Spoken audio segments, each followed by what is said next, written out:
Предпринимателям Карткировского района не хватает лесосек для заготовки леса на корню. По словам бизнесменов, сегодня у организаций, которые занимаются отводами лесных участков, нет на эти цели средств. А значит, и выставить лесосеки на аукцион нельзя. Эту проблему не только жители муниципалитета подняли на лесном совете. Елена Кононова о проблемах, которые необходимо решать сообща. Один из индивидуальных предпринимателей Карткировского района Лариса Павлова вот уже который год снабжает дровами и пиломатериалами население. Есть своя пилорама, работает тесно и с другими контрагентами. Чтобы крепко стоять на ногах, вовремя платить заработную плату своим сотрудникам и отчислять налоги и взносы, в год нужно заготавливать не менее 6-7 тысяч кубометров на корню. В этом году бизнесмен боится, что останется без работы. На сегодняшний день стала проблема, я думаю, процентов 60 заготовителей, которые на всю зиму, на весь сезон просто остаются без работы. Просто потому что недостаточно средств для оплаты отвода в лесосек, для того, чтобы выставить их на аукцион, где могли бы мы работу свою приобрести. Как известно, отводом лесосек занимается отдельная организация. Для оплаты этой работы средства выделяются из республиканского бюджета в объеме, который позволяет закрыть потребности всех районов. Но в этом году, по словам руководителя профильного ведомства, произошел необоснованный рост цен на пиломатериалы. В результате сырье подорожало в 2 раза, и на рынке появилось много желающих на этом подзаработать. Количество заявителей, которые вышли на аукционы, выросло на 40%. Потому выставленных лесосеков на всех и не хватило. Профильному ведомству пришлось искать средства на дополнительные отводы участков. Было принято решение в связи с частыми обращениями предпринимателей лесных Карткировского района дополнительно выделить средства в объеме 400 тысяч для того, чтобы увеличить объем. Именно процедур по договорам купли-продажи, которые будут до конца ноября, мы планируем, будут отыграны и переданы уже непосредственно лесопользователям.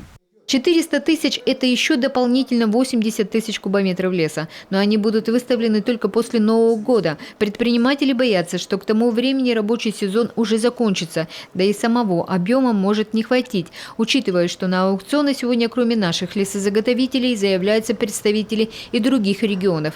И они, как более денежные, чаще их выигрывают. Сегодня на территории Коми до 45% лесозаготовителей из-за пределов региона. При этом цена за кубометр леса с 300 рублей выросла до 700 и больше. Для многих наших коммерсантов цифры неподъемные. В аукцион заходят люди с деньгами, и по большому счету те люди, которые здесь, на месте, они не могут просто выкупить, то есть местные люди. Хотя в то же время вот эти же предприятия, как вот пилорама, она как бы обеспечивает людей местных и пиломатериалом, и дровами. Вот нельзя ли, допустим, поднять вопрос о каком-то приоритете местного, допустим, предпринимателя в этих аукционах?